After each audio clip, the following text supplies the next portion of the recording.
Hello everybody and welcome. In this video I will show you how to change volume on your headphones Soundcore P20i. You have to start by open the application and now go to controls.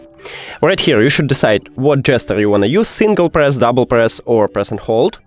And the left one and right one earbud. So let's say for the left one earbud I wanna use single tap to lower the volume.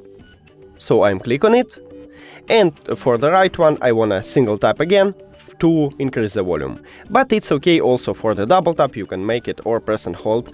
As you can see, it also have it. If you don't like it, just click reset. That's it. Now I will show you how it works. So we should enable some track. We should play some track. Now, if I press one time on my right earbud, I will increase the volume, and as you can see, it increased the volume, and again, and again.